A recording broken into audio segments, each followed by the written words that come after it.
นึงใจมันเอาบ่ลงอ่ะฟุ้งซ่านมันเป็นอย่างใดเนี่ยก็บ่ฮู้จักสาเหตุว่ามันเป็นอย่างใดเฮาสำรวจศีลตัวเก่าก็ครบบริบูรณ์สมบูรณ์ก็เดี๋ยวได้ยินเสียงต่อยประตูก๊อกๆอันนี้เป็นกรรมเล่าข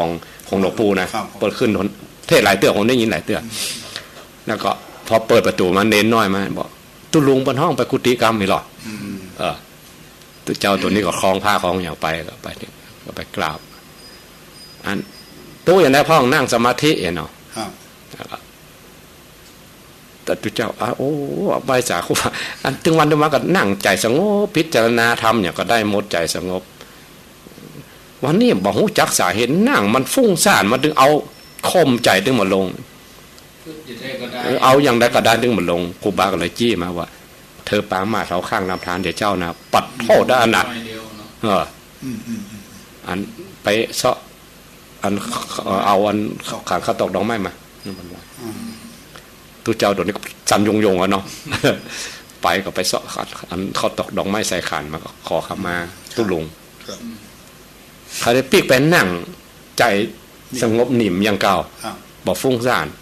ทั้งที่บอกหู้นะตัวเก่าบอกหู้แต่ได้ปรามาสก็ลืมไปแล้วได้ปรามาสครูบาอันเนี้ยหลวงปู่เขาเปิ้นบอกตอนวันโกนผมได้ยินหลายเตือนว่าเวลาเขาปะครูบาอาจารย์เนี่ยที่ว่าเปิ้นทำหมั่งบัตรตามที่เปิ้นอยากเปิ้นเนาะอย่าไปปรามาสแต่สมัยนี้เขาบอกหู้กรรมเวรบางทีอันนั้นตนหลวงปู่เป็นตนบุญเนี่ยเป็นหู้จิตหู้ใจคนว่าตัวเจ้านี่ไปปรามาสเป็นข้างทำทานอันนั้นเวลาเขาบอกหู้บางทีเขาปรามาสด้วยกายวาจาใจเขาบอกหู้ไปเกิดเจ้านี่เทศแล้วนั่นน่ะเป็นกรรมนั่งสมาธิเอาบัดลงเลยวันเนี่ยกรรมฐานตัวอย่างที่เขาหันอย่างหลวงปู่อย่างกติอีสานครับหลวงพ่อหลวงปู่คูณกันไม่ใช่คูณที่เปิ้นแปลงไปเปิ้นเก็บศพไปจะดีไปเลยนะครับที่อีสานนะทางใต้หลวงปู่นี่ก็หลวงปู่สวงหลวงปู่สวงครับผมเคยไปกราบเหมือนกันก็ไปกราบศพเปิ้นนะเพราะคนก็ไปรอดนะรอดศพเปิ้นแปลงต่างก็รอดอันนั้นก็ไปอยู่วัดน่ะอยู่ห้างโต่งเนี่ยแต่ก็ไปปลูกข้าวไปในพอเปิ้นบ้านฮู้ไปเนาะบ้านฮู้ที่เปิ้นเก็บศพน่ะปลูกข้าวก็มีไปเล่นปล่อยบ้าโดยรอนแล้วนุ่งผ้ามาดีกะปากไปนั่นน่ะก็อย่างที่จองคุมเนาะครูบาผ้าลายพอตอนนั้นผมเขาอู้กันหาอาจารย์เป็นจักวะไอ้หน่อยบาครูบาผ้าลายบาผ้าลายเข้าไปนี่หุ่นขี้พึ่งเบิ้ลก่อนนุ่งผ้าผ้าไม่ยิงเนี่ยนะครับแล้วถ้าถามไปถามมาคือผ้าครัวกำเลยกันที่เปิ้นอาจารย์คนตายนะเพิ่นนุ่งกันนั่นนะแต่คนกันนับถือเพราะว่าตอนที่เผาไฟแจ้งขึ้นเจ้าโล่เนี่ยไปบอกปกติหลวงปู่สวงเนี่ยผมไปสัมภาษณ์ตู้หลวงมาเลยหรอกเพราะพอดีเขาจังอาจารย์วินัยแต่วินัยที่อันเปิ้นอยู่ใกล้ๆท่านนี่ครับแล้วก็สามเณรนานนั้นเคยอยู่ที่วัดผมแล้วก็เปิ้นปิ๊กไปบ้านแล้วก็เราไปแอวหาอีกอ่ะเปิ้นก็พาไปแล้วก็ไปสัมภาษณ์ตู้หลวงเปิ้นก็อู้หลายเรื่องเหมือนกันครับเรื่องที่ไหนเรื่องแปลกๆอย่างนี้ก็แล้วคนบอกฮู้จริงอ่ะปามาสเปิ้นนี่ก็ทุกผีบ้าถ้าอีกอย่างหนึ่งเวลาเฮาอ่านประวัติหลวงพ่อฤาษีลิงดำนะไปเปิดพอได้ประวัติหลวงพ่อปานหลวงพ่อฤาษีลิงดำนะหลวงพ่อฤาษีลิงดำแล้วถ้าปะทุเจ้าโดนเท่าโดนแก่ถ้าเป็นไวๆนะเปิ้นว่าต้องระวังนะเปิ้นว่าอันเนี้ยครับอันที่มันเนียบบางทีก็มาแน่นะแต่ว่ามันก็มี4อย่างแล้วเนาะก็มี4อย่างนอกสุกในนะแต่ว่าหลวงพ่อฤาษีลิงดำเปิ้นว่าอย่างนั้นอาจารย์เคยอ่านประวัติก็เราไปเปิดประวัติหลวงพ่อปานหลวงพ่อฤาษีลิงดำวักเวกดังๆนี่บันแน่เปิ้นว่าบันแน่ครูบาตนเฒ่าตนแก่ที่เปิ้นบ่อยากดังบ่อยากให้ไผมานับถืออีกอ่ะเปิ้นจะมีเวลาของเปิ้นนักๆอ่ะอันท่านดังคนจะมารบกวนเรื่องเอกลักษณ์เรื่องชื่อเสียงนี่เพิ่นมาเอาแล้วอ่ะเพิ่นผ่านไปแล้วนะเวลาเฮาอย่างปีเดือนจีปีใหม่กันนะเฮาได้ขอขมาครูบาอาจารย์กันเข้าภาษาออกภาษาก็เพราะอย่างเงี้ยมีจิกรรมถ้าว่าเฮาบอกว่าให้ได้ล่วงสบประมาทพลาดพลั้งอย่างใดแล้วก็ มันไปจะว่ากรรมแล้วมันแบบมีตังแก้กับไปใจหรอกครูบาอาจารย์ประกอบแปลงที่แก้เป็นห้อมแก้ไว้เทเลประมาเทน่าก็มันก็รุดกันท่านนะเป็นกรรมเป็นเวทก็รุดกันนั่นเพราะมันเป็นแก้กันแยกนั่นครูบาอย่างที่เขาเริ่มต้นเนี่ยเกี่ยวว่าครูบาเจ้าศรีวิจัยอันเป็นบางคนปรามาสเป็นนะปรามาสเป็นถึงกับเป็นคดีความกันนะถูกโอ้เอาสัปปะใหญ่โตครับแต่เพิ่นว่ายังเพิ่นไปได้ไหว้พระแก้วบางว่าก็ดีเหมือนกันเป็นอธิกรก่อนได้มาไหว้พระแก้วนะมองในแง่ดีมาได้ไหว้พระสังฆราชบ่เนาะถ้าไปเอวกรุงเทพบ่ได้ไปครับคนก่อนในกรุงเทพมันยากเนาะยากผมมาซึ่งตอนที่ฟังซอเพิ่นซอประวัติเก็บสตางค์ให้ครูบาอ่ะห้องก็ได้5บาทห้องก็ได้10บาทเนี่ยพากันเก็บสตางค์ให้ครูบาไปกรุงเทพเนี่ยแล้วอันเริ่มต้นที่อาจารย์บอกเกี่ยวว่าเปิ้นอนุสรณ์อย่างกันเขาที่ว่าแตกต่างขึ้นดอยสุเทพมันอย่างไรเปิ้นนั้นเป็นจะได้เปิ้นถึงรวบรวมคนได้ถึงขนาดนั้นแล้วก็บ่ได้ใจลดได้อย่างเขาบกคนเทียนถึงได้วัดคืบวัดศอกกันเนี่ยรู้กันนี่นะรู้กันเนี่ยมันเป็นเรื่องของยุคด้วยถ้ายุคนี้จะท่านก็คงมาใช่จะเป็นระดมเงินไปแต่ถ้าอย่าเอากำลังมันเปลี่ยนไปละเพราะยุคนั้นคนมันมีเวลาหรอกเนี่ยให้เนี่ยส่วนแล้วก็แบบเจ๊แบบเบี่ยงแล้วครับหมดเรื่องหน้าที่การงานการเกษตรกันอย่างก็มาเอาบุญเจริญความอย่างที่มันจะดึงคนไปทางอื่นมันก็บ่มีซื่อเนาะถ้ามันยังประเดี๋ยวฮ้อนอย่างนี้ยุ่งแหละจะยากเนาะต่ออย่างได้ก็จ้างผมว่าถ้ายุคนี้นะครับแต่ท่านระดมเงินให้จะได้แต่ว่าการลงรังเฉยๆครูบาเป็นพระรูปหนึ่งเนาะที่รวมทรัพยากรหลายๆอย่างแล้วก็เป็นเอกลักษณ์ของตั้งเหนือเฮานะครับมาตั้งเหนือก็ครูบาเจ้าศรีวิจัยเนี่ยเป็นนามกะครับที่อนุสรณ์ที่วัดบ้านปรางผมก็ไปดูที่พิพิธภัณฑ์เนาะท่านอาจารย์อนันโทที่พะเยาเปิ้นรวบรวมแปลงไว้หั่นแปลงไว้แล้วก็ไปดูที่วัดครูบาสร้างเป็นร้อยวัดอ่ะครับสร้างแล้วอย่างอาจารย์ว่าเปิ้นไปเจ้าสร้างวัดตัวเก่าไว้วัดอื่นใหญ่หมดนะวัดสวนหลอกวิหารใหญ่ใช่ว่าก็วิหารบ้านปางหมดแล้วเนาะตอนเพิ่นมรณภาพหมดแล้วใช่กรรมมาแล้วก็เพิ่นแปลงมาไปแปลงที่อื่นครับมันคนละอย่างกันเนาะครับแล้วเขาถามว่าถ้าครูบายุคนี้เนาะมันต้องตัวเก่าใหญ่กว่านี้คนละอย่างเนาะน่าอาจจะได้จ่ายตรงนี้โดยกำกืดของครูบาที่ว่าในการทำงานครับเปิ้นไปยึดติดว่าต้องทำของตัวเก่าก่อนเปิ้นไปทั่วคือความสำคัญทั่วมันก็ได้จ่ายคนกันไม่ก็คนได้หันได้ลำไหลกันมาง่ายว่าวัดหนึ่งถ้ามันบ่มีวิหารเนี่ยถ้าอยู่ๆมีครูบามานั่งนักสร้างวิหารคือแล้วก็ย้ายไปมันก็บ้านทันถึงบ้านต้องใจได้แล้วนะแล้วครูบาจะมาสร้างปุ๊บก็ต้องยกจ่ายไปแล้วยุคนั้นเนาะครับมันได้จ่ายเพราะว่าครูบาเปิ้นไปยึดติดที่ใดที่หนึ่งเปิ้นทำเสมอครับอันนี้ก็ได้จ่ายบ้านอื่นเมืองอื่นจะซึ้งใจขนาดแต่แถวบ้านผมมาเปิ้นไปสร้าง2 ปีวัดปันหลังกับวัดพนมปูคาวิหารอันนั้นเวลาเดินจีปีใหม่สมัยโบราณก่อน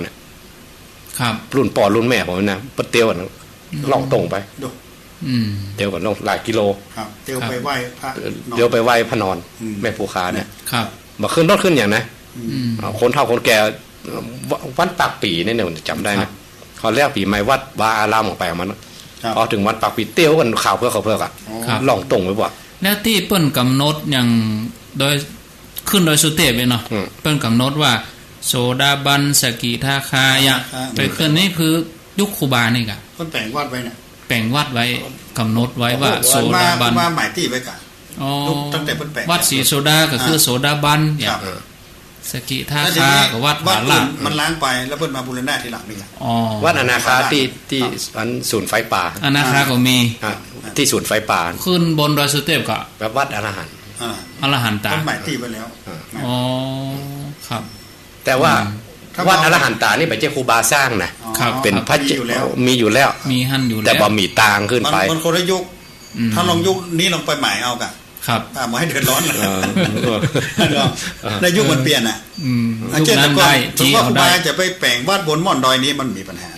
ไผบ่เรียกร้องเนี่ยเจ้าบ้านซ้ำยินดีทางการก็ยินดีถ้ายุคนี้เนาะ โอ้ป่าไม้เช็คค่ะเข้าที่ป่าไม้ก่อนะแม่สถานการณ์บ้านเมืองมันเปลี่ยนยุคก็เปลี่ยน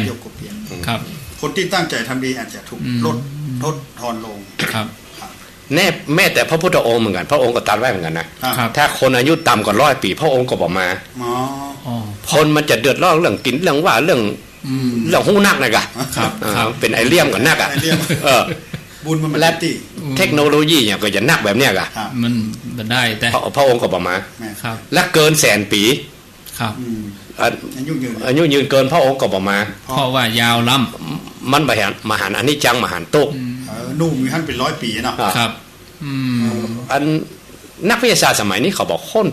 ตั้งพุทธศาสนาว่าจะทำให้อายุยืนได้อย่างไรสูงสุดของการอายุยืนคือ1ตัวได้เลข040 ตัวเรียกว่า1อสงไขยปีอันนี้เอาไหนมา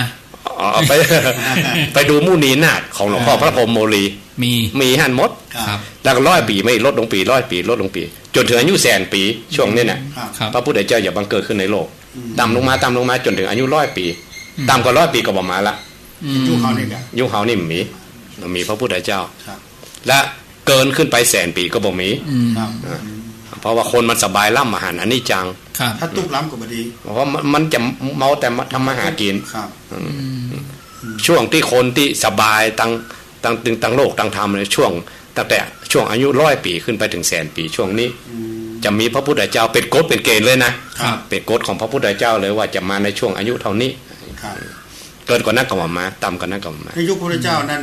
100 ปีเนาะ100 ปีพระพุทธเจ้าอายุ100 สาวหลายเหรอวิสาขา100 สาวเนาะอายุ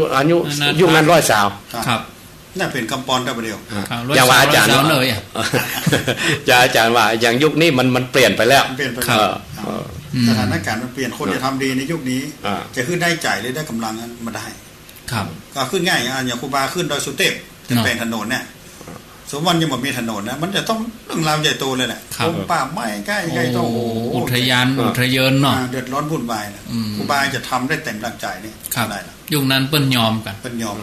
แล้วก็มีเจ้าเมืองเจ้าอย่างมาร่วมตัวครับเศรษฐีขหบดีครับร่วมกันก่อนที่อาจารย์ว่าถ้าเปิ้นยอมเปิ้นยอมครูบาเปิ้นยอมยุคนี้ครูบาจะมาเกิดในยุคนี้ก็คงมาได้เต้านะครับเฮาบ่ต้องนักเต้าหนาแค่เฮาอู้สวดก่อยๆนี่ยังจังกันนะ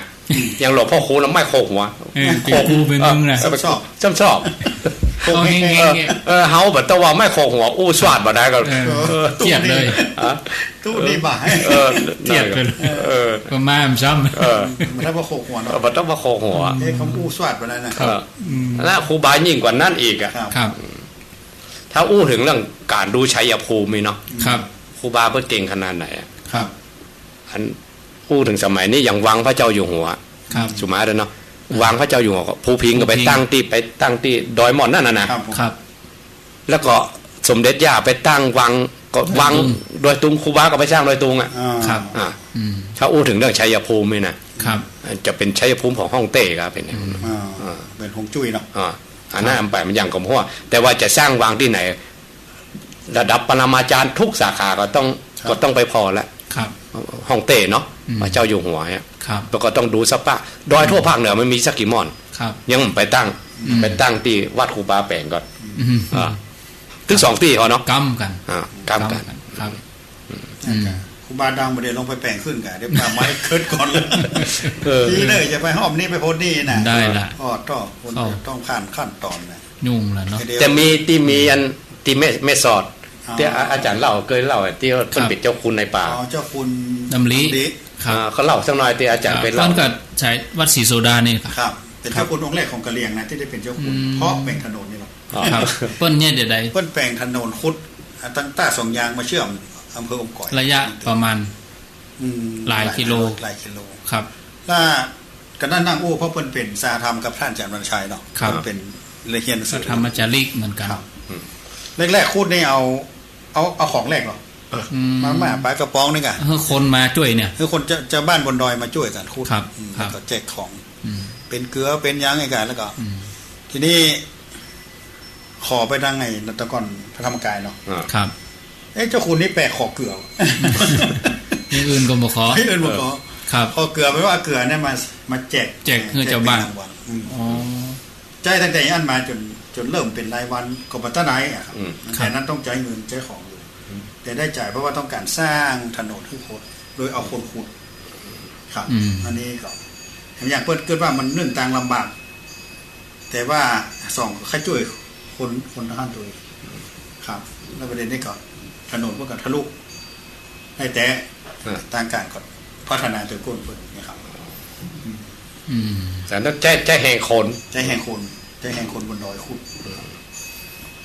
ตามประวัติเรื่องสร้างตังอันนี้สงยิ่งใหญ่นะคนไหนสร้างตังนี่ไม่ได้เป็นพระอินทร์นะครับพระอินทร์นี่เป็นตำแหน่งหรอครับเปลี่ยนกันได้เนาะเปลี่ยนกันได้หมดบุญหมดอายุไขไปก็คนใหม่มาอย่างเงี้ยครับแต่พระอินทร์ที่ประเดียวเนี่ยแต่อันนี้เป็นพระอินทร์พิเศษนะเป็นพระโสดาบันได้เจอร่วมสมัยกับพระพุทธเจ้าเองแต่ว่าก่อนที่เปิ้ลบัดได้เจอพระพุทธเจ้าน่ะตอนที่บัดได้เป็นพระอินทร์เปิ้ลโคตรหนทางกันหรอกแปลงถนนหนทางกันอันนี้ส่งที่ทำมะขามมานพเนี่ยอันนี้มะขามมานพเนี่ยกันครับอันนี้กันต้นเนี่ยอันคุณน้ำบ่อก่อศาลาเนาะแปลงตาลคนเดียวปลูกต้นไม้ให้คนปลูกต้นแปลงส่วนแปลงอย่างเนี้ยอันนี้สมนักแล้วก็มีเมียน้อยเป็นคนเหมือนกันนะชื่อนางสุชาดา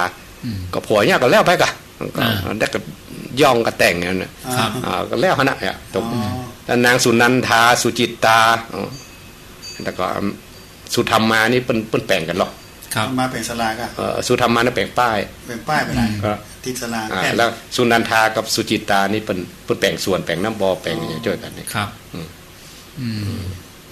อันนี้ส่งได้ไปเกิดเป็นห่วงกับพระอินทร์เลยเลยได้ไปเกิดเป็นห่วงกับพระอินทร์แล้วก็ได้เป็นพระโสดาบันกันหมดวันนั้นมีโยมถามก็ว่าตายแล้วจะปะกันก่อนเขาได้ตอบคืนวันนั้นมันจะคืนว่าคนอยู่ด้วยกันร่วมโลกเนี่ยถ้าตายไปมันจะไปปะกันก่อนนั่นอาจารย์ยกตัวอย่างจำปาริกถประโยชน์นี่พระองค์ก็บอกไว้เหมือนกันเรื่องจะเจอกันต้องมีศีลเสมอกันนะมีศรัทธาเสมอกันมี5ข้อผมก็จำมาเสี่ยงเหมือนกันแล้วถือตอบโยมนั้นให้ฟังอยู่คนตายไปแล้วเนี่ยพ่อขาปรารถนาก่อนปรารถนาจะป้ากันก่อนหรือป้าห้องก็ยานน้ำจะไปป้าเห็นซ้ำต้องชื่ออีกบทเขียนด้วยกันนะครับยาใส่ชื่อโยมพ่อใจก็โอ้ยมาใส่จัดเดียวดิอ่ะมาเอาแล้ว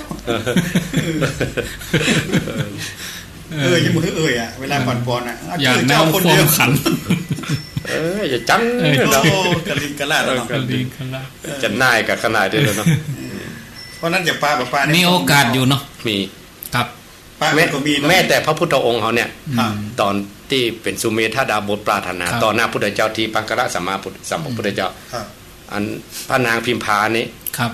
ชื่อสุมิตราเนาะกำดอกบัว8 ดอกมาแบ่งเกิงถวายพุทธเจ้าอย่างสี่ถวายโพธิจัตอย่างสี่ขอเขาได้เป็นกู้สร้างกู้สมกู้บารมีกันตลอดไปโพธิจัตโอ้เบาเลยอ่ะถ้าไปได้เอามาตุคามมาพุทธเจ้าป่ะพุทธเจ้าเปิ้นห้ามเพราะว่าต้องมีอีกหน่อยปัญจมหาปริจาเคอย่างที่เขาสวดปฏิทานโตนะจะเอาลูกเอาเมียที่ไหนมาตานอย่างพระเวสสันดรนะถ้าศรัทธาบาเสมอกันมันจะขาดเดือดร้อนเลยก็เอาลูกไปตานเนี่ยเพราะนั้นต้องมีศรัทธาตั้งมั่นต่อกันพอตานลูกนา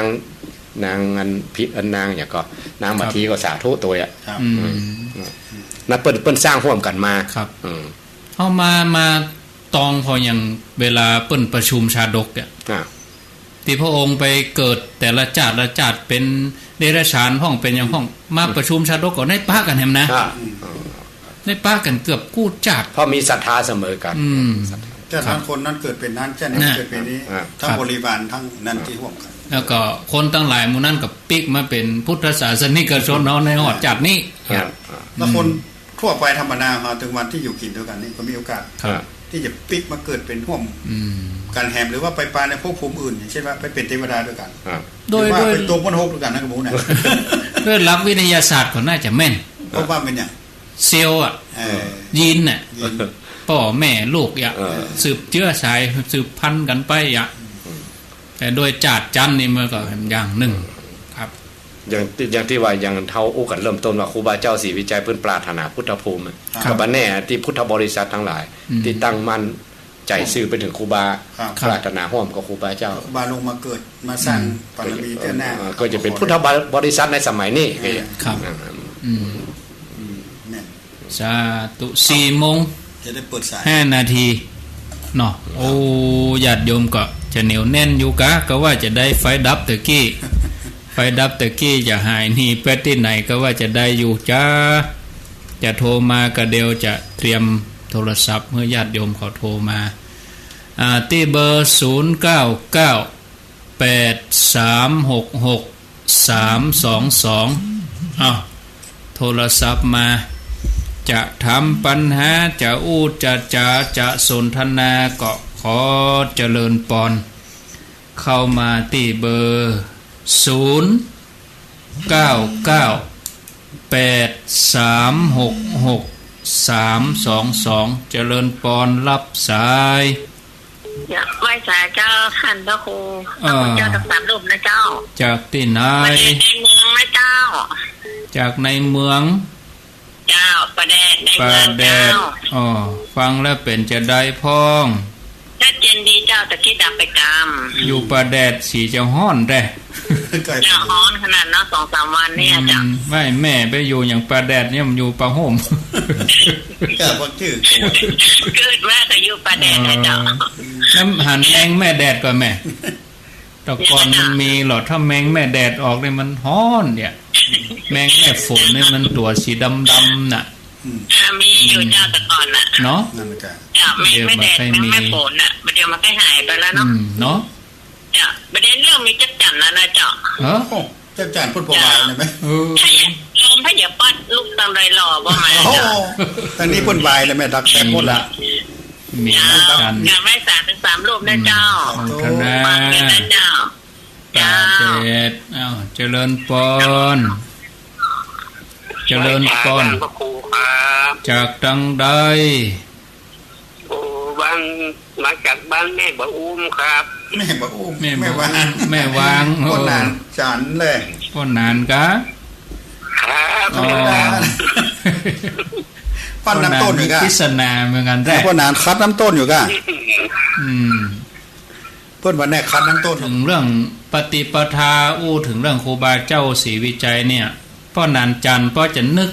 ภาพได้ก่อนเป็นละอ่อนเนี่ยเมื่อเป็นช่างผมอายุได้3 ขวบอ่ะโอ้ป้นแปลงตังขึ้นดอยนี่ป้อนานอายุ3 ขวบครับน้ำเดียวนี่เท่าใดไปหรอเดี๋ยวนี้กี่ขวบจำได้เนาะเดี๋ยวนี้8-7แล้วแหละ8-7แล้วโอ้เลยไปห่วงเพิ่นอยู่เนาะ84 ปีตอนนั้นนี่ยังบ่พอจะฮู้เรื่องแต่เนาะ3 ขวบเนี่ยฮู้เรื่องได้มันผมบ่จะฮู้เรื่องได้แล้วเพิ่นอู้กันมาเพิ่นอู้กันว่าเพิ่นไปทางขึ้นดอยอยู่แต่แล้วก็พ่ออู้กับแม่เราเอาไปพังนั่นแหละครับคนใหญ่อู้กันเนี่ยเนาะครับก็จับความได้ตอนนั้นพ่อแม่ของพ่อนานก็ไปตัวนั่นก็ครับพ่อไปกันไปนอนในเต็นท์คืนกูว่าแสดงว่าคนก็บักบันไปเนาะโอ้ยินดีพ่อนานมาทำยังกะมาทำยังครับโทรมาเอวหากัน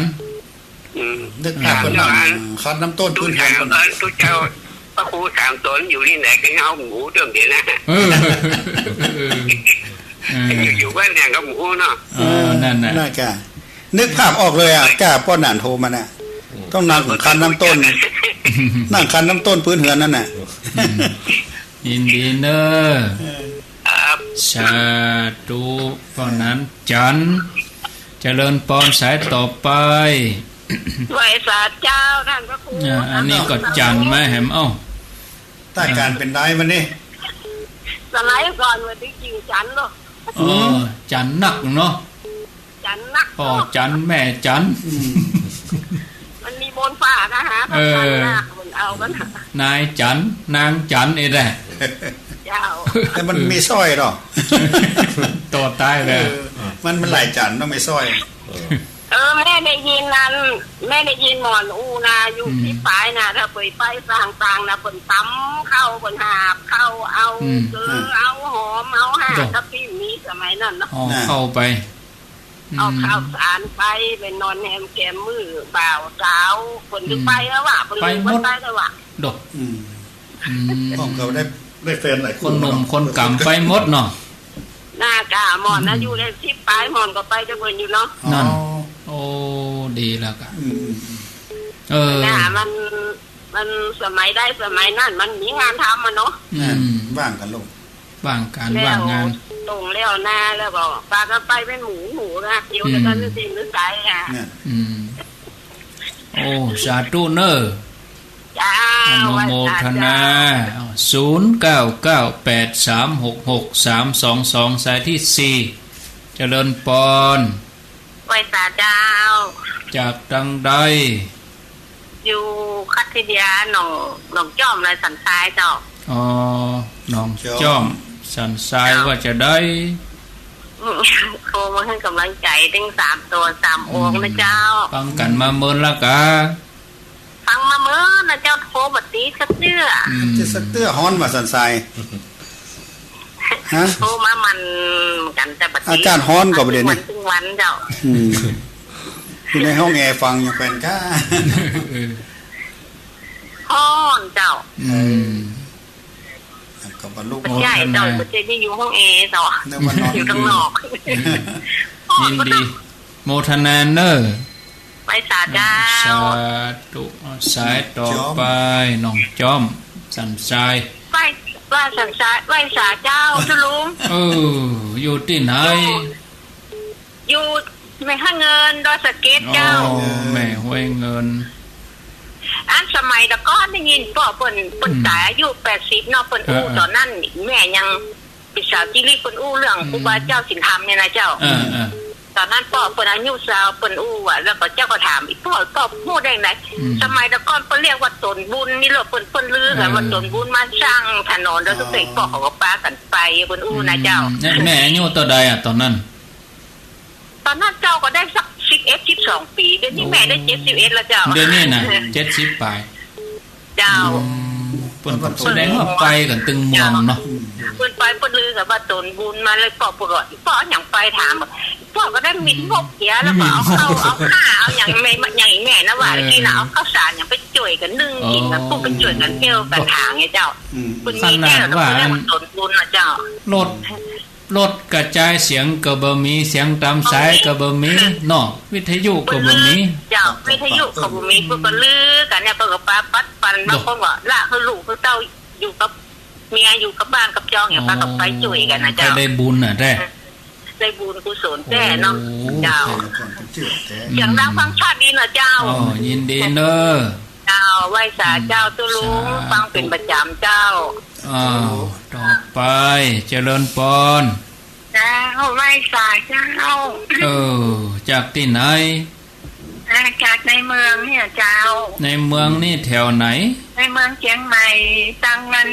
ใกล้อำเภอเมืองอ่ะเจ้าจ้ะใกล้อำเภอเจ้าฟังดีม่วนดีเจ้าเข้าใจเจ้าวันที่วัดเจดินข้าเจ้าก็ไปเห็นท่านแล้วหรอแม่ไปอยู่ที่ไหนบัดตักปู้กันข้าเจ้ายังเอาซองมาถวายท่านอยู่หรอโอ้แต่คนหลายเนาะท่านตัวน้อยเนาะเสียงคนเฒ่าแต่มันจึงอย่างหรอกเสียงแก่คนไวเสียงมันไปก่อนเสียงโทรโยนเสียงมันนอกแต่เสียงคนเฒ่าเสียงมันแบบเป็นไปตามธรรมชาติเสียงโทรโยนตัวเก่าเสียงมันไปก่อนแม่อายุเท่าใดล่ะน้ำปก็อ้วนเนาะจุเจ้ายองอ่ะจุเจ้ายองอ้วนแม่อายุเท่าใดแม่อายุ78นะเจ้า78โมทนาปีหน้าก็จะจวนท่านพระครูชุมเมธกับท่านพระครูกัลยาประโมทปนไปเนาะเจ้าปีหน้าก่อนนะให้ดอกไม้สาทั้ง2ท่านเนอะเจ้าสาธุต่อไปเจริญปอน โอ้ยไหว้สาเจ้าสามตัวสามองค์อีกาอันนี้อยู่ที่ไหนไหว้สาในท้องเจโฮมนั่นกะโอ้แจ่โฮมเนาะโฮมปุ่นก่อนให้ซับจะฮ้อนให้ซับโฮมไหมแจ่ตัวโฮมตัวไหมฟังชัดดีก่อนเกี่ยงวันแม่ฟ้องเจ้าแม่จะถามปัญหาก็แม่ฟ้องถามกำลังใจนึงจ้ะก็โฮมไปถึงแจ้โฮมถึงครับถึงแจ้โฮมชัดเจนเนาะแจ้โฮมอันก็91ก็ถึงอย่าง91ก็ถึงนั่นได้2สถานีแล้วเนาะไปมาไปแจ้โฮมไปนะกะไปกับแม่ซ่อนแจ้โฮมไปกะไปประเด็นให้ซ่อนจะฮ้อนไงแม่ไปโฮมมันต้องออกเสียก่อนจ้ะยินดีเนอะเจ้าฮ้อนจ้ะฮ้อนเจริญปอนไหว้สาเจ้าวัดเกตกรามเจ้าแม่จันติดแม่จันติดชื่อเมืองเดียวนะแม่จันกับติดติดจันมาหมดได้ฟังตั้งแต่เจ้าแล้วเจ้าฮะฟังตั้งแต่เจ้าเจ้าโอ้ดีแล้วเรื่องงานครูบานะเจ้าตอนนั้นเจ้าไปจะเป็นปุ่มเป็นลมอยู่ก้าโอ้เรื่องกับปุ่นเดี๋ยวอายุต่อใด84เจ้า84เต้าปีพอดีครบรอบ84ปีเป็นเจ้ารอบที่เพิ่นนั้นเปิดถนนบ้านสร้างถนนนะเจ้าแม่นน่ะเจ้าโอ้โมทนาเนอร์เจ้าไปสาเจ้าโอ้แม่เป็นฝนเป็นลมแล้วเฮามีไหนมุ่นเนาะเราอยู่เป็นมีบ้าเจริญปอนไปสาเจ้าคนบ้านไก่แม่อ้วนคนบ้านไก่ไปสาจำตนจำองค์เนอะแกลำไยอยู่แกไม่อ้วนอ่ะเจ้าไม่พ่อจันนั่งถูน้ำต้นไม่อ้วนแกลำไยเนี่ยฮ้อนนะฮ้อนเหมือนกันเนาะฮ้อนไก่นะแต่บอกฮ้อนไก่เนอะฟังอยู่เนอะโอ้ดีชัดเจนน่ะแม่วันเคยได้ยินก่อนได้ยินพ่อแม่ได้ยินแต่ก่อนบ้านนั้นนี้หรอแต่ก่อนบ้านนั้นทำไมป้อนเกณฑ์เอาหรอป้อหลวงมาเกณฑ์เอาเจ้าวาดแต่ละวัดอ่ะเจ้าอันป้อหลวงป้อนเกณฑ์ไปว่าไปเพ่วไปให้หนตังขึ้นนั้นโดยโชเต้เนอร์อีกอะเอาเข้าไปอย่าเอาขบกไปอย่าเอามีดโมกไปอย่าโมกไปด้วยแล้วไปเมินก่อนกี่วันโอ้จับแจ๊กก็บางคนก็ไปมวดใหม่ก็3คืนจับแจ๊กก็6คืนจับแจ๊กก็7คืนเนี่ยกะไปมาเปลี่ยนกันโอ้ดีมันเมินอยู่เนาะจ้าโอ้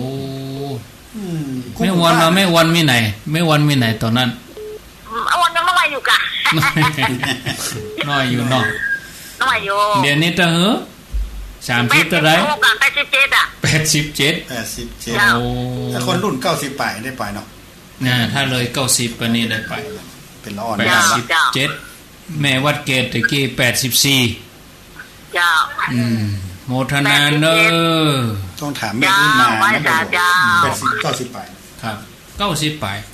มาวันนั้นใหม่อย่างนั้นเนาะเจริญพรจากที่ไหนแม่ภูคาเหนือค่ะภูคาเหนือว่าจะได้โทรมาให้กำลังใจท่านเจ้าค่ะให้กำลังใจแล้วโยมอยู่จังหวัดไหนโยมเดิมเป็นคนจังหวัดหยังโยมเป็นคนนครสวรรค์เจ้านครสวรรค์มาอยู่นี่เมินแล้วบอกอยู่เมินล่ะนานหรือยัง21 ปีแล้วค่ะฟังกับเมืองหูเรื่องแต่อู้บ่ได้แล้วพวกมันเริ่มมาเกิมกันเนาะโอ้เมืองเริ่มมาเกิมใช่แล้วค่ะฟังอยู่กับแม่สำเภาต้อยหินเจ้าดีละเนอะเจ้าพูดไม่ค่อยเก่งเด้อฟังได้ก็ดีละอู้บ่ได้ฟังได้ก็เอาเนาะโมทนาไหว้สาค่ะเนี่ยยังไหว้สาไหว้สาก็ดีถ้าเปลี่ยนเป็นเจ้าเนาะไหว้สาเจ้าไหว้สาเจ้าโตสามองค์เจ้าติดระบอกกับแม่บ่ติดระบอกอยู่ที่ไหนสาธุยังแม่บุญพินบ้านหยังเป็นหมอน้อยดูจีที่เป็นหมอน้อยอยู่โรงพยาบาลแหลมมาเนี่ยเจ้าเป็นหมอติดไปทำไมกองเพิ่งทำกับครูวันนั้นมาเฝ้าไข่ได้หันแล้วก็นี่ หันทำก็กลัวพี่ว่าถ้านาวิคุมเราบอกกับนี่นอกไปหันที่ไหนเจรินก็ฟังกัดดีตัวคุณอย่าหันด้านที่ไหนเสียใจไปเลยนี่แหละจะได้หูอะไรอยากจะบอกเป็นตู้ลุงอย่ามันใจจะกลับเลยแต่หูก็ดีเจ้าตัวคุณอ๋อเนี่ยโมทนาเนอะสาธุไว้ตาเจ้า0998366322เจริญปอนไว้สาเจ้าทั้ง3 ลูก 3 องค์นะเจ้าจากที่ไหนจากหางดงเจ้าขุนคงหางดงเจ้าขุนคงฟังชัดดีก็วัดเดชดำรงเจ้าเดชดำรงวัดอันโอ้ยฟังตลอดเวลานะเจ้าแต่ข้าเจ้าฟังเมื่อคืนนะเมื่อคืนมันมีวันอาทิตย์วันเดียวนะเจ้าแต่เมื่อคืนฟังคืนไหนคืน 89.5 ก็ถึงคงแม่นเนาะคงใจมันติดวันพุธวันพุธก็มีสักคืนนะก็บึ้ดนะค่ะบึ้ดก็มีนะเมื่อคืนนี่บอกค่อยมีอย่างมีบึ้ดมีกับที่เก่าค่อยมีอย่างได้ฟังแต่ฟังแค่ท่านอาจารย์ประสิทธิ์เสียเสาอาทิตย์จัดการพูดเตี้ยมันบอกค่อยมีอย่างแล้วก็วันอาทิตย์จะได้เปิดฟังธรรมท่านต่างองค์นั้นเตี้ยเอากำแมลงกับเปาะเนาะก็เมื่อคืนนี่โอ้วันขับตั้งแม่เจ้าบอกเคยปิดเลยนะดีแล้วน่าจะเขาว่าอีแม่นี่นะวิทยุมันตึงเหมือนมีเพลงเหมือนมีข่าวทุกคนตกยุคไปเลยเฮ้ยแม่อายุเท่าใดจ้าแม่อายุเท่าใดเมื่อคืนเห็นไหมแม่จะนอนนะตี 2 ตี 1 ตี 2จะค่อยอันยกนาฬิกาพอนะพออันเวลามันร้องมันถึง3 โมงร้องถึง3 โมงถ้าเตี่ยก็รับวันไปยัง22-23 นาฬิกาอยู่ก็มีรอไปแถมเจ้าทีนี้ท่านจบ5 โมงเนาะ5 โมงไปฟังอันท่านผู้ครูสิริจะได้พี่มนแหมเนาะจ้านี่ละอนุโมทนาเนออนุโมทนาธรรมะอย่างเดียวมีสุขเจริญปอนเจ้าไว้แต่เจ้าจากที่ไหนจากตังใดบุญไปละสายใหม่มา0998366322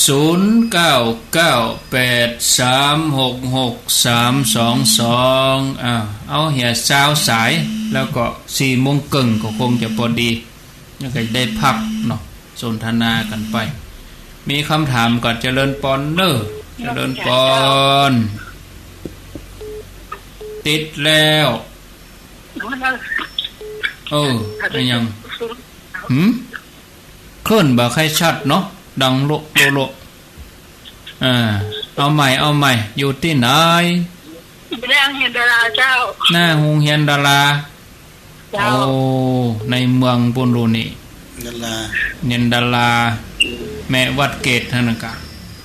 เป็นจะได้พ้องฟังแล้วเป็นจะได้พ้อง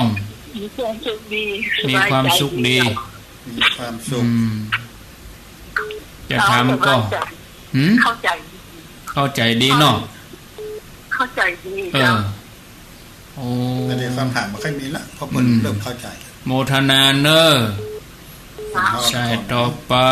เจริญปอนสายที่14ไว้สาเจ้าจากที่ไหน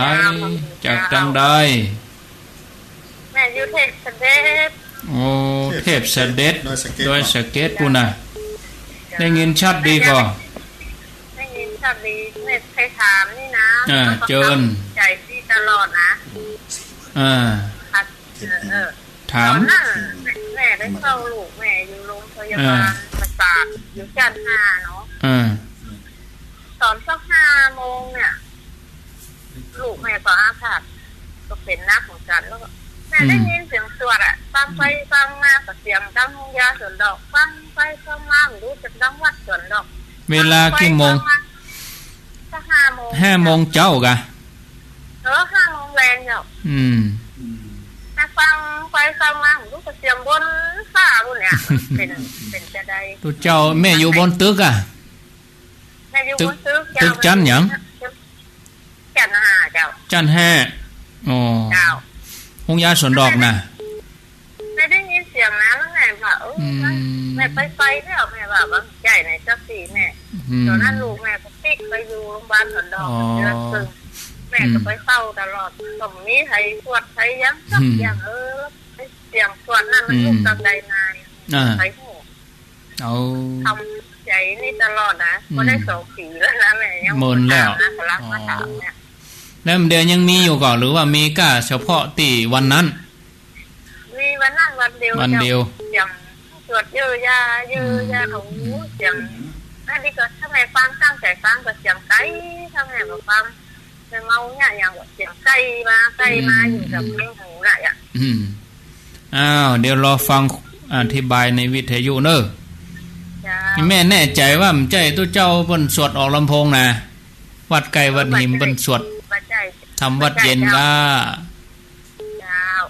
โมทนาเนอได้ยินเสียงสวดมนต์สายที่15เจริญปอนจากที่ไหนจากจังได้หนองจ้างคืนละปูนนี่เนาะฟังชัดดีกาเจ้าดีเจ้าหลานลินหลอนเนาะฮะยายว่าแม่ผมมาเกิดเนี่ยเกิดที่โปรดแม่แล้วก็มาจากไหนอ่ะมันถามแม่ว่าอย่างมาจากไหนมาเกิดที่โปรดแม่แล้วมาถามมอนมันเนี่ยแนวมอนว่าได้อ่ะแม่ก็นักใจจะตอบเพื่อหลานเริ่มเดียวใหญ่แล้วกะหลานใหญ่แล้วกะ13เจ้าอายุ13ตอนเขาถามนั่นเขาอายุต่อใด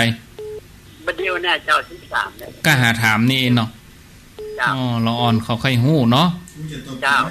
แล้วก็อันอย่างนึงนะที่ยันโดยจุดเต็มเนี่ยปีแม่เกิดเนี่ยปีที่แม่เกิดพอดีเจ้าอันรถพอดีขึ้นดอยอยู่ที่วัดบ้านปางนะเด้แม่ก็อายุ84อ่ะเนาะ78เจ้าแม่อายุต่อใดเดี๋ยว84พอดีจาก85เลยครับแล้วอ้ายเจ้าอายุ17เพิ่นไปช่วยเพิ่นอ้ายยังได้ไปช่วยอยู่ไปหมดอ่ะโอ้ดีละยินดีเด้อจ้าอนุโมทนาเอาสายที่16เจริญปอนติดแล้วไหว้ช้าเจ้าพระครูเจ้าอยู่ที่ไหนจากบันทิโลงเจ้าบันทิโลงนี่เนาะเจ้าว่าจะได้วันนี้โอ้โมนดีเจ้าโมนดีโอ้มีกำนิมีคติช้อนใจดีเจ้าอู้กันเรื่องหยังพอจะจำได้ก่อโอ้มีหยังพองก็ลืมไปเด้ลืมไปเหลืมเจ้าตึงเป็นหยังอายุตื้ออุ้ยแต่66แล้วโอ้66อยู่ก็เฒ่าตึงอ่ะฟังไปถึงวันเด้อเจ้าถ้าถือว่าแต่โคตรประจานเพิ่นเจ้าจกดีแล้ววันนี้เนาะเจ้าไหลสาเจ้าดีมีสุข0998366322ไหว้สาเจ้ากว่าจะติดได้ท่านอันนี้แม่จะลุ้นกะแม่จะลุ้นเจ้าแม่จะลุ้นว่าจะได้ที่วันนั้นไปร้านก็บอกว่าพ่อไพบุญไปหาท่านแล้โอ้ดาวล้อมเดือนเจ้าดาวล้อมเดือนที่วัดเจริญน่ะเจ้าม่วนใจคนเฒ่าเนาะมีความสุขดีนะเจ้าคนเฒ่าถึงมดถึงมวลพอแล้วเพิ่นมีความสุขกันไปว่าเฒ่ากะสวเจ้ากำลังใจนะเจ้าทุกองค์เจ้าสาธุปีหน้าก็ปะกันแถมเจริญปอนสายที่18ติดแล้วเอ้าท่าน3ตัวนี่เจ้าสาธุแม่จันเพ็ญกะ แม่จันเพนว่าจะได้ฟังแล้วมันมีความสุขนะจ้าฟังว่าจะเอาสมวนเนาะยินสบายดีม่วนใจดีคะแนนเลยเจ้าโอ้ได้รอนี่บดลุ่มเดี๋ยวนี้นะโอ้บดเลยอ่ะตามลำเพิ่มยังได้ฮ้อนคะแนนเลยแดดบะหมี่แล้วบดแล้วจ้าฟังท่านต่อเนาะก็สำรับใจได้เจ้าสาธุสาธุเจ้าแม่จันเพนแม่เฮียต่อไป19เจริญปอนติดแล้วใหม่มาเอาเก่าวางไปเจริญปอนไปสาท่านพระครูถึง3ลูก3ตน3องค์เน้ออีกาอยู่ที่ไหนปอกที่วันนั้นน่ะที่ถามปัญหาข้างไว้ล่ะโอ้แต่กะทวงมาเลยครับปัญหาที่ว่าจะลืมลืมน่ะภาวนาน่ะแต่กะครับภาวนาจะเนี่ยจะได้ถ้านะจากสุเมธตอบชัดๆเนอะเอาแห้งๆอย่าเอาทวนมาใหม่ตอนที่ว่าเขาจะนั่งสมาธิเขาได้ตั้งอย่างไว้เขาจะทำอธิษฐานว่าจะได้จะอยู่ที่ไหนก็แม่จ้องนะกะเจ้าเขาเจ้าเดิมเนาะก็เดี๋ยวรอฟังเนอะผมเคยไปหาเปิ้นข้างหนึ่งละสมัยนั้นม่อนฤาษีเปิ้นกำลังขึ้นสร้างใหม่อยู่เมินหลายปีแล้วเนาะโอ้ได้ถึง30 ปีก็30 ปีแล้วโปดเริ่มเดินได้จำเปิ้นได้ก่อนจำท่านพระครูได้ว่ะกำลังสร้างใหม่ๆได้มากี่ปีแล้วผมก็ไปเที่ยวไปที่มันก็ลูกไม่จ้องไม่คือเหมือนกันหรอกรู้แล้วอายุเท่าใดปองอายุเท่าใดดักเชฟ76ครับตอนนั้นมาก็40ปลายเนาะครับตอนนั้นอาจารย์นะกำลังไปอยู่วุ่นใหม่ๆแม่พ่อแม่ปันนี่ผมรู้จักเป็นหมดก็เดี๋ยวรอฟังเนาะแต่ผมลืมท่านอาจารย์เนอะมันลืมเนาะบ่ลืมคือถึงอยู่เสมอแต่มันบ่ได้ป้าหน้ากันมาได้ออกวิทยุได้ยินเนี่ยก็ชื่นใจแล้วเนาะครับโอ้ดีใจที่ได้ป้าอันหน้ากันในฐานะที่ธรรมทายาทเนาะครับโมทนาแม่จ้องเหมือนกันนะครูบาคำปันนะยังป้อชื่อหยังคนถามนี่ชื่อหยังชื่ออุทัยอุทัยนามสกุลยอดชมพูครับอุทัยยอดชมพูย่าครับไปเรียนทำมาที่ท่านพระครูน่ะกะรู้ครับยินดีเนอะทำไมเป็นเน้นมะยังไงเป็นว่ากินมาทีเข้าไปเวทไปเรียนหนาเนอะเป็นน้อยกะเป็นน้อยกินมาทีรู้เอาสักวักหรอเอาสักหน่อยขอลูกเดียวก็ได้เอาเสียน้อยเอาเห็นน้อยพวกบัดนี้นี่มันได้เด้อได้เด้ออันแต่ว่าถ้าได้ห้องนี่นะจะมาพ่อหนึ่งคือสักตัวเอาตั้งลำเห็นหน่อยกะเบาเตี้ยขอตอบอันปัญหาตัวนี้ก่อนเนาะได้ตั้งอธิษฐานยังได้ว่าคำมันอย่างพ่อตอนจะปรุงจะวางว่ายังได้แหนรอฟังเด้อครับโมทนาจากแม่จ้องเจริญปอนสายสุดท้ายมาเนาะเจริญปอนติดแล้วเด้อปอกดีวิทยุลงหน่อยก็ไปจ๋าครับได้ยินแล้วดีลงหน่อยได้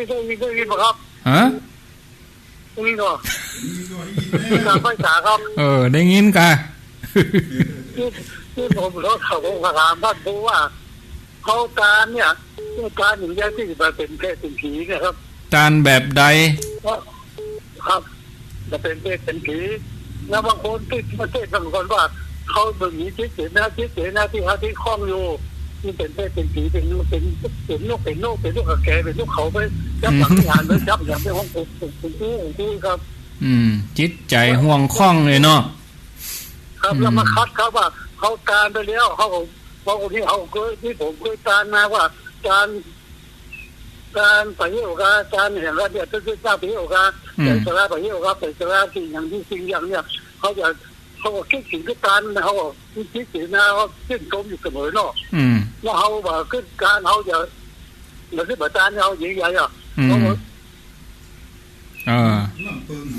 แล้วผมก็ถามว่าเขาควรจะเป็นแค่เป็นผีก็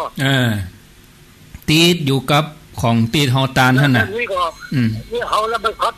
กับเขาที่เขากันก็ว่าเป็นผู้ทานสติว่าเขานึกถึงว่าการจะทำทานหน้าใบอ่ะเขาทั้งคนว่าเขาจะทานที่สิ่งอย่างเขานึกถึงการของเขาเนี่ยคนใกล้คนตายก็ดีเขาไปสอนปูเตอร์เขาตายว่านึกถึงอย่างการเนอะอย่างวงพี่ครับจะมีปัญหาที่ผมเคยถามนี่ว่าครับอันนี้อยู่ที่ไหนปอกอยู่ไหนฮะดักเชฟให้ที่ไหนก็แม่ลิมขอบคุณอายุต่อใดนี่ปออายุต่อใดปออายุต่อใดปอ84เนาะโอ้ขอบคุณเด้อขอบคุณขออนุญาตพักตัวอีกก่อนโอ้คนเฒ่าเปิ้นสนใจก็ขอบคุณเด้อที่โทรมาเอาทวนสายขอเวลาคงจับพอดี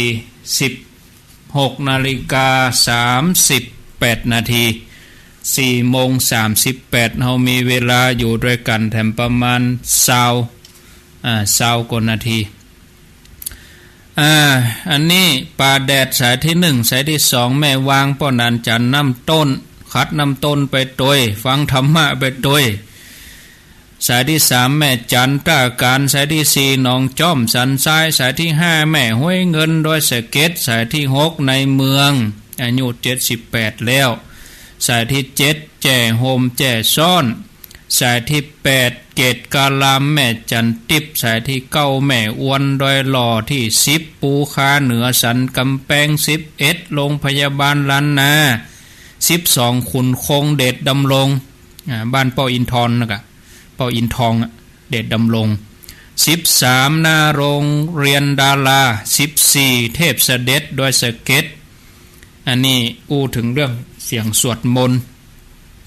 15อันนี้หนองจังคืนหนองจังคืนละปูน16บ้านที่หลวง17แม่จรูนมช18แม่จันเพ็ญคำโปธาแม่เฮีย19อันนี้โยมถามเรื่องการเจริญภาวนานี่เนาะอันนี้อยู่หนองแม่จ้องนะหูจักท่านพระครูสุเมธอยู่อนุโมทนา19สายที่20นี่ก็อยู่แม่ริมถามเรื่องตาลจะถามเรื่องนี้ก่อนถามครูบาอาจารย์เรื่องสวดมนต์นี่ก่อนไปเฝ้าลูกอยู่จันทร์5หงยาสวนดอกได้ยินเสียงสวดมนต์นะตั้งใจฟังเนอะก็ดังก้องมาบางทีก็เหมือนจะอยู่ใกล้บางทีก็เหมือนจะอยู่ไกลได้ยินกับวันนั้นวันเดียวเนาะวันนั้นนี่อย่างไรท่านครูบาอาจารย์จะตอบโยมนิมนต์ครับใบสาครับเสียงสวดมนต์สาธุเนาะ ถ้าอู้ถึงเรื่องตั้งหมอหรือเรื่องตั้งสังขารร่างกายนะมาที่หูแววก็มีเหมือนกันนะครับแต่ถ้าอู้เรื่องกรรมฐานเฮาได้ฝึกสมถะวิปัสสนานะนักเดี๋ยวนี้มากมาย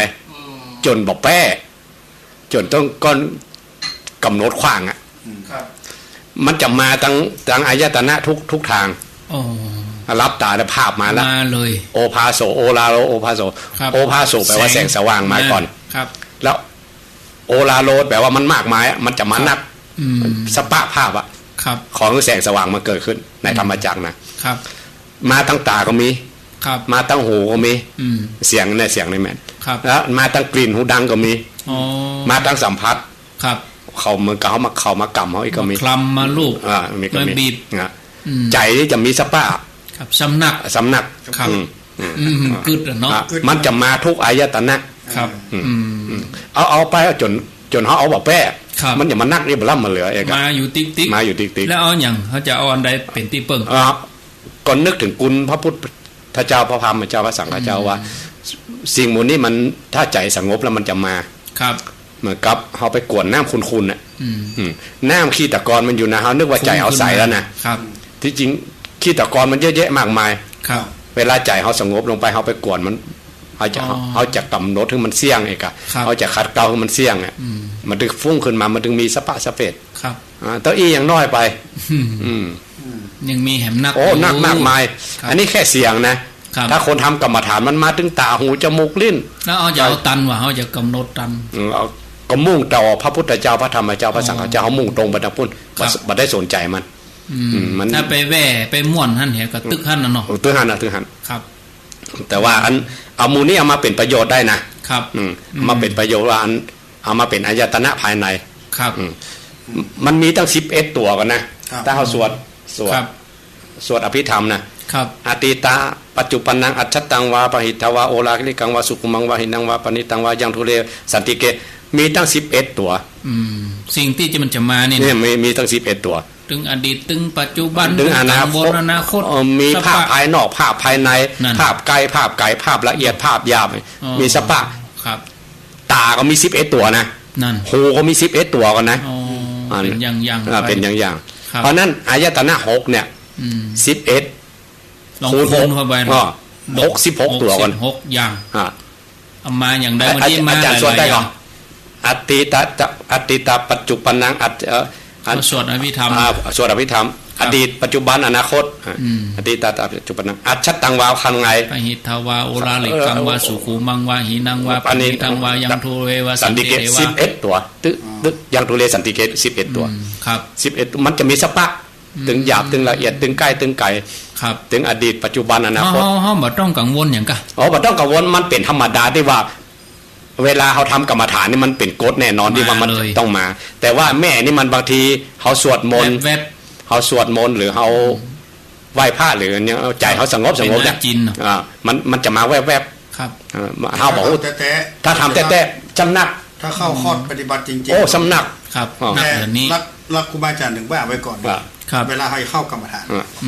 ครูบาอาจารย์ที่คือกรรมฐานครับเห็นสัตว์ได้เห็นได้ยินแต่ไม่ได้ยินกายสัมผัสถูกต้องหูว่าเกิดขึ้นคือมันเป็นกลางๆต้องไปอะไรทำไมเพราะว่ามันนักนะกะมาโจบกะมาโจบแค่กำกืดอ่ะครับถ้ากำกืดเกิดอ่ะมันคิดจนต้องกำหนดว่าคิดหน่อยครับมันมีตั้ง11ตัวก่อนนะแต่ละทางเนี่ยครับถ้าเขาเอามันแป้กันเลยกะครับเพราะนั้นถ้าว่าอย่างแม่ว่านี่ก็แสดงว่าเสียงละเอียดครับแม่อย่างก็แสดงว่าถ้ามันจะให้มันบ่เกิดนะก็แสดงว่าแม่ใจสงบมันเป็นผลดีกันดีแล้วผลดีอย่างน้อยมันก็เป็นผลของการปฏิบัติครับเป็นเกวัตเหมือนกันวะการไหว้พระสวดมนต์ของแม่ได้ผลอีกอ่ะแต่ว่าสิ่งนี้ดีหายก็ดีกับเป็นอนุสติได้เหมือนกันนะเสียงสวดมนต์ภาพพระพุทธรูปกะเสียงสวดมนต์กะกินหอมๆกินทูบกินเทียนมันนี่มันเป็นน้อมไปทางเป็นน้อมไปทางเป็นกุศลกรรมเนี่ยถ้าขี้หมูเนาะบางทีเกิดไม่กันบางคนเกิดไปนั่งไปอ่ะเกิดเหม็นกินโซบอ่ะเกิดหายละอันนี้มันชัดเจนเปรตมาก้าเนี่ยคนตายคนนั้นมาเอกะปรากฏนิมิตหันหูคนโดยอ่ะคนที่ตายมันผสมลงกันเราบางทีมันเกิดทั้ง2ยตนะเนาะมันเกิดพร้อมกันแหละหูก็ได้ยินจมูกได้กลิ่นเนาะตา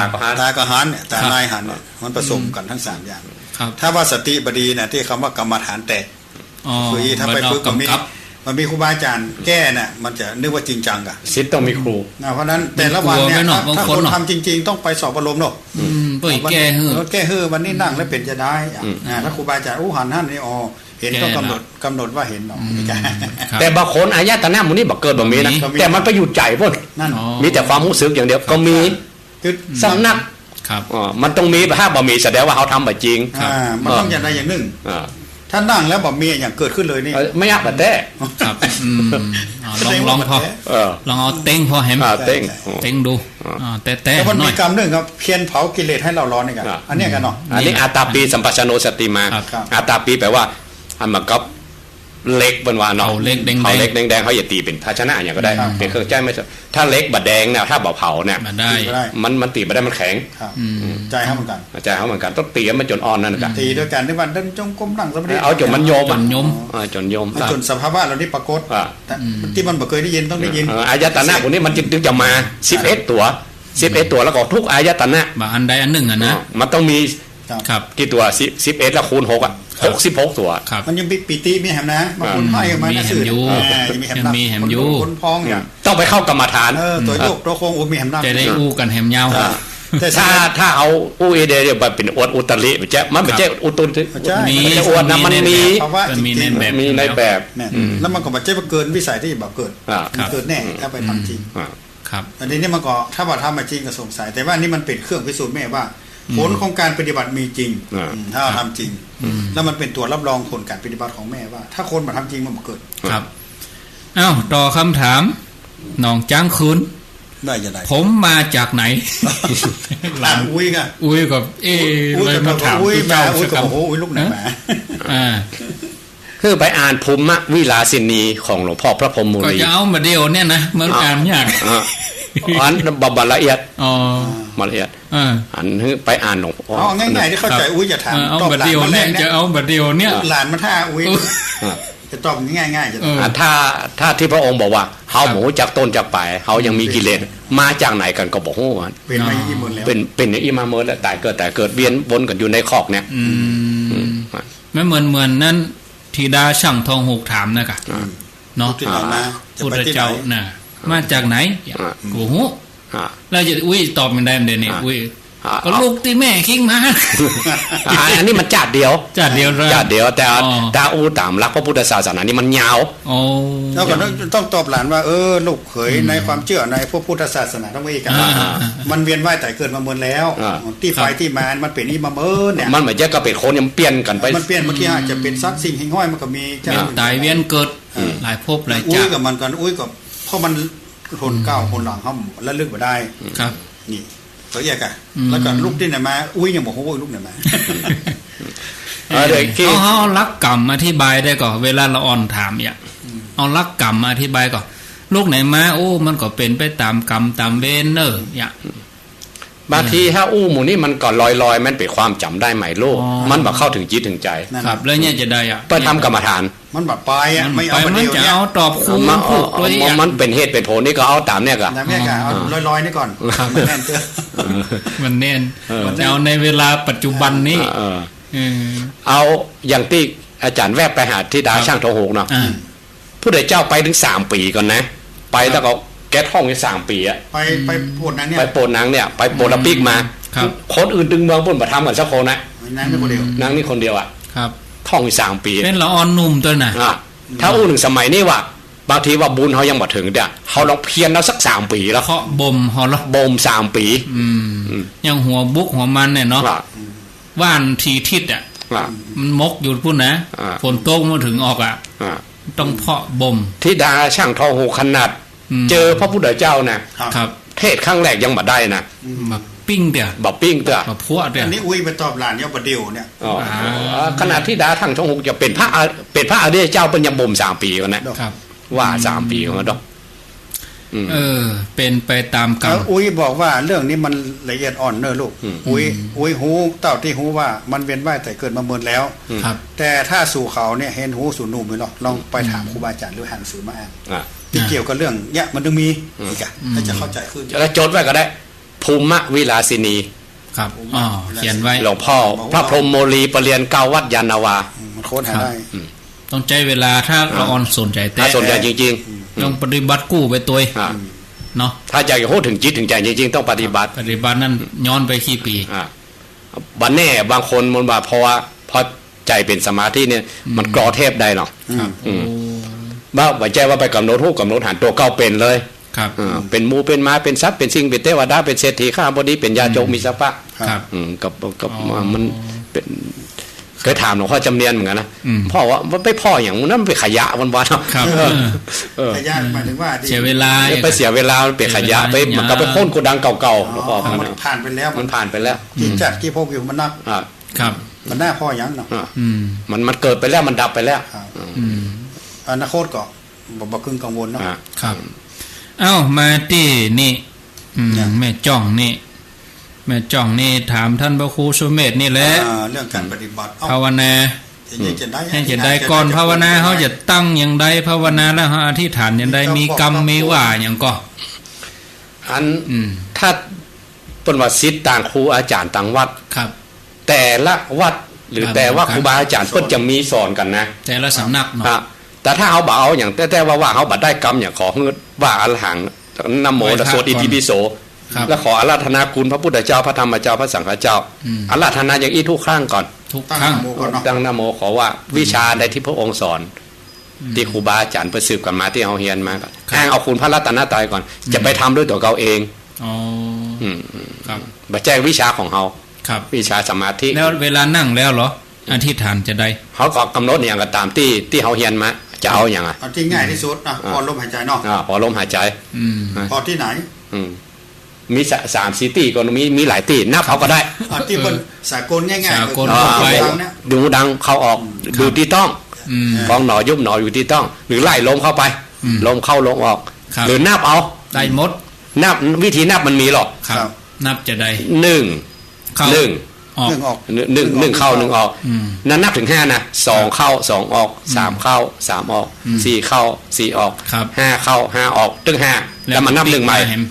แล้วก็นับไปถึง6แล้วก็มานับ1ใหม่ครับ1เข้า1ออก2เข้า2ออก3เข้าไปถึง6แล้วก็นับมันนับ1ใหม่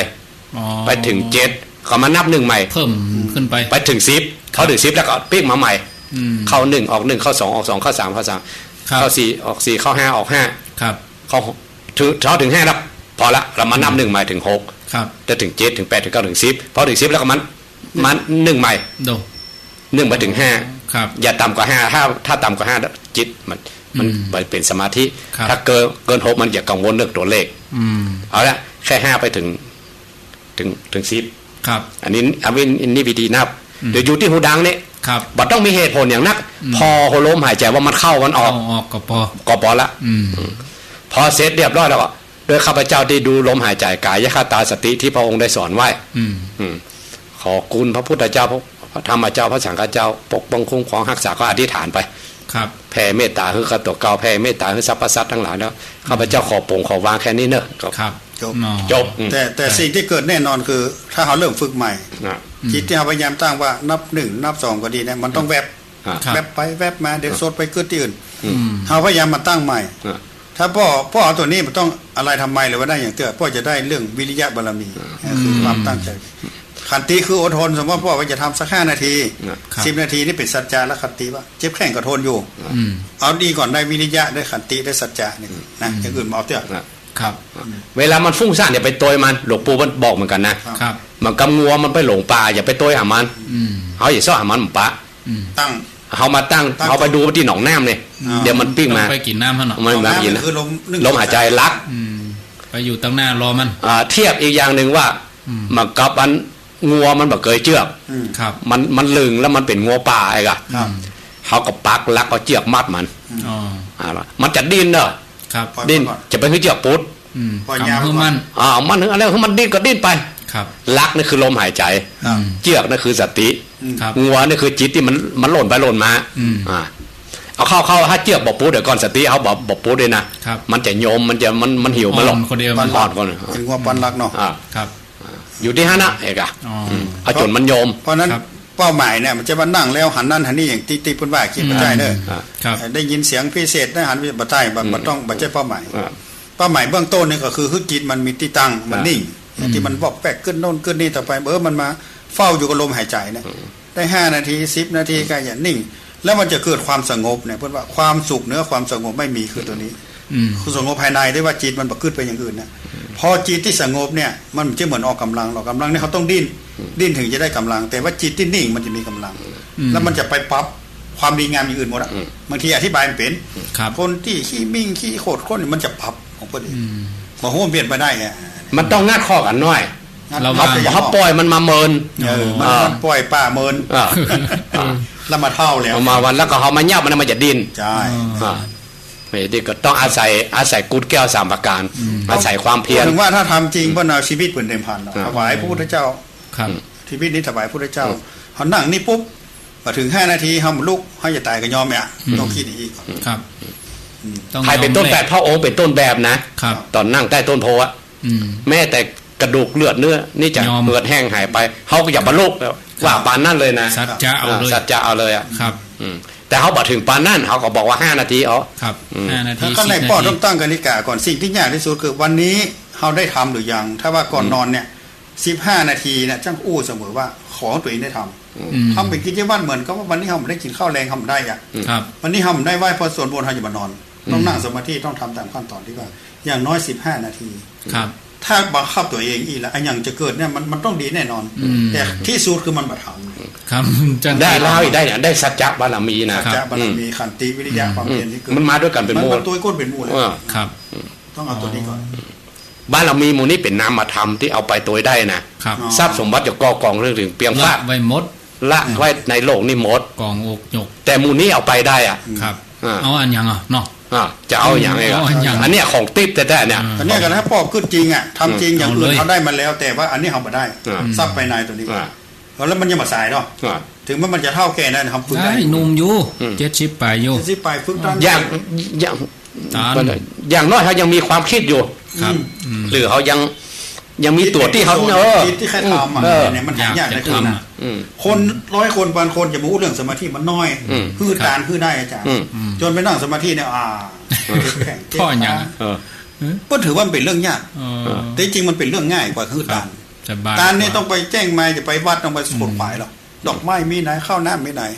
คุณจะนั่งภาวนาในลงนั่งที่หันแล้วที่บ้านได้เลยมันแต่ว่าคนรู้สึกมันเพี้ยนแต่เปลี่ยนใจน้อยเดียวครับมันต้องหาอุปกรณ์มันมีนี่แล้วลมหายใจนี่แหละร่างกายนี่แหละครับต้องสอนอย่างแล้วครับแล้วนี่ส่งเพิ่มขึ้นตามต่อเลยไอ้อย่างที่สิ่งดีๆงามๆอันถ้าอู้ถึงเพื่อว่ารักเรื่องพลังงานเนี่ยเนาะเมื่อพลังงานดีๆสิ่งอย่างดีๆมันจะโตยมาเสียดายพอเวลาหมดเสียแล้วคำถามของงานแม่ริมนี่ยกไว้พูดแน่เนาะกินดูปลอมกันเด้อเนี่ยมันตันแล้วข้างแหม2 นาทีถามเรื่องอย่างพูดแน่ถามเรื่องว่าเขาจะกินจะตานเนี่ยเขาไปนึกถึงของกินของตานแล้วมันจะคัดกันกอว่าไปติดของกินของตานก็ยังไปเป็นเพศเถอะก็พูดแน่เอาไว้พูดแน่เนาะจะมาชวนติดตามเอาไว้พูดแน่เด้อก่อนตั้งหัวข้อไว้จำหัวข้อไว้น่ะจำไว้เขียนไว้เลยนี่นะโอ้เน็ตคำถามนี้เน็ตอีกายเนาะเนี่ยเขาตานผ้าตานอย่างอย่างมันเจี๊ยใจติดจดจอที่พระพุทธรูปเนอะอย่างคนก็ไม่ไปกินของตานเป็นนิวรณ์เป็นนั่นน่ะนึกถึงของกินของตานก็100 มาอย่างแล้วอันสถาท่านผู้ฟังเนาะถ้าเขาเป็นคนตอบให้ตอบเขาจะตอบยังไงถ้าว่าโยมมาเป็นอาตมาเขาแลกกันตีหน้าเนอะก็จะเหมือนกับที่ตู้เจ้าตอบก่อนโลกโยมเขาอู้แล้วครูบาเจ้ามันก่อนแต่คนก็ต่างว่าโอ้ได้ประสบการณ์ปู่ย่าตายายเพิ่นเล่ามามีส่วนร่วมญาติโยมลองคิดคำตอบไว้ก่อนแล้วติดหน้าเขามาเดาใจกันเนาะเอาลากันก่อนครับครูบาอาจารย์นิมนต์ครับท่านพระครูสุเมธครับสาธุบุญได้กุศลได้ที่คณะศรัทธาท่านผู้ชมท่านผู้ฟังได้ติดตามรายการสารธรรมยามแรงของท่านอาจารย์ท่านพระครูอภิวัฒนวิกรมโดยมีอาตมาภาพพระครูสุเมธธรรมเสวีวัดมฤศรีและก็ท่านอาจารย์ท่านพระครูกัลยาณปราโมทย์